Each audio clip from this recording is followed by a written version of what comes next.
27,000 కోట్లు ఖర్చు పెట్టి ఒక్కెకరం కూడా మరి ఆయకట్టు ఇవ్వలే. మేము అధికారంలో వచ్చిన తర్వాత సుమారు పాలమూరు రంగారెడ్డి ప్రాజెక్టు మీద 7,000 కోట్లు ఖర్చు పెట్టినము.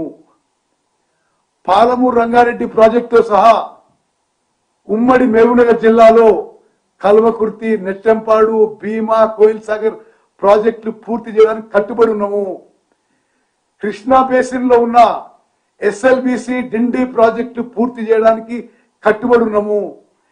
కృష్ణా బేసిన్ లో ఉన్న మీరు శంకుస్థాపన చేసి అసలు పనులు మొదలు పెట్టకుండా వదిలిపెట్టిన నాగార్జున సాగర్, దేవరకొండ, మిర్యాలగూడ, హుజూర్ నగర్ కాన్స్టిట్యున్సీలో కృష్ణా జిల్లాలతో మరి లిఫ్ట్ ఇరిగేషన్ స్కీమ్స్ మేము పూర్తి చేయడానికి వేగవంతంగా చర్యలు తీసుకుంటున్నాం, పనులు జరుగుతున్నాయి. మరి ఇది మేము 90% పూర్తి చేసినామంటే ఇది లెక్కలు. ఒక్కెకరం కూడా ఆయకట్టు ఇవ్వకుండా మరి 90% పూర్తి చేస్తారని పెద్ద మనిషి అంటున్నాడు. ఇక ఇది డిపిఆర్ రిటర్న్ చేయడం విషయంలో DPR Palamuru Rangareddy detailed project report కేంద్ర ప్రభుత్వం 12 ఏప్రిల్ 2023లో రిటర్న్ చేసింది. అప్పుడు ముఖ్యమంత్రి ఎవరు? కల్వకుంట్ల చంద్రశేఖరరావు గారు. ఇరిగేషన్ మంత్రి ఎవరు? కల్వకుంట్ల చంద్రశేఖరరావు గారు. మరి ఆ రోజు వాళ్ళ ప్రభుత్వంలో రిప్లై ఇచ్చారు. మరి ఆ తర్వాత టర్మ్స్ ఆఫ్ రెఫరెన్స్ కింద ఫర్దర్ టర్మ్స్ ఆఫ్ రెఫరెన్స్ కింద Godavari diversion water Krishna water dispute tribunal కింద పేర్కొనబడింది. ఆనాడు గాని ఈనాడు గాని చాలా స్పష్టంగా చెప్తున్నాము.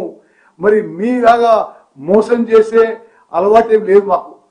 ఏదో స్లోగన్ కావాలనో, ఏదో డ్రామా చేయాలనో, ఏదో మేమే తెలంగాణకి మేలు చేసినామను మరి చెప్పడానికి ఇటువంటి మోసపూరిత మాటలు ఆపేయాలి.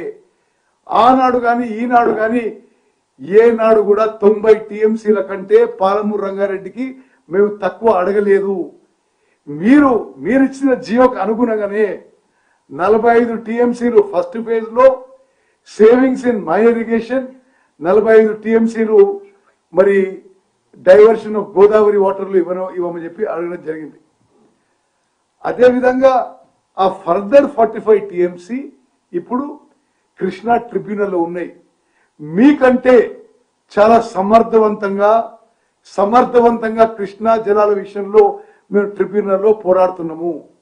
మీరు 299 టీఎంసీలు 811లో 299 టీఎంసీలు సరిపోతాయని 10 ఏళ్లు 2014 నుంచి 2023 వరకు 10 ఏళ్ల పాటు మీరు లిఖిత పూర్వకంగా రాసిచ్చిండ్రు.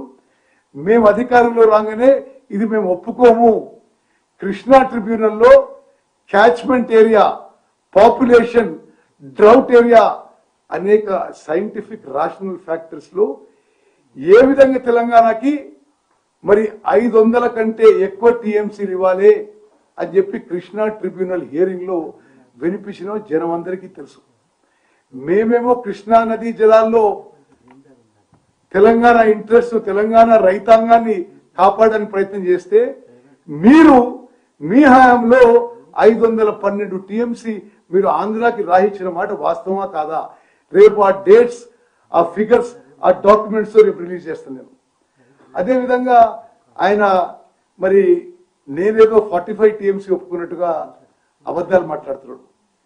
మీ జియోకి అనుగుణంగానే 45 TMC savings in minor irrigation and 45 TMC in Godavari river water usage అనేది ఆ విధంగా పేర్కొని తొందరగా క్లియర్ చేయమని చెప్పి నేను అదేవిధంగా కృష్ణా ట్రిబ్యునల్ హియరింగ్ కూడా తొందరగా పూర్తి చేయమని చెప్పి పదే కేంద్ర ప్రభుత్వం మీద ఒత్తిడి తీసుకొస్తున్నాము. నేను స్వయంగా బహుశా భారతదేశంలో ఏ ఇరిగేషన్ మినిస్టర్ స్వయంగా tribunal river water tribunal hearing లో అటెండ్ కాడు. నేను స్వయంగా అటెండ్ అయ్యి మన అడ్వకేట్స్, లాయర్స్ కి సరిగ్గా బ్రీఫింగ్ ఉందా, సమర్థవంతంగా వాదన వినిపిస్తుందా సూపర్వైజ్ చేయడం జరుగుతుంది. మరి కృష్ణా నది జలాల విషయంలో మాట్లాడుతున్నారు పెద్ద మనిషి.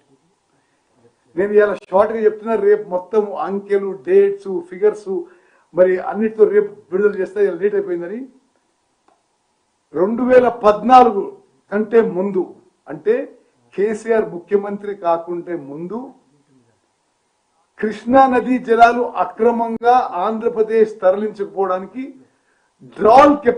వాటర్ డ్రాల్ కెపాసిటీ రోజుకి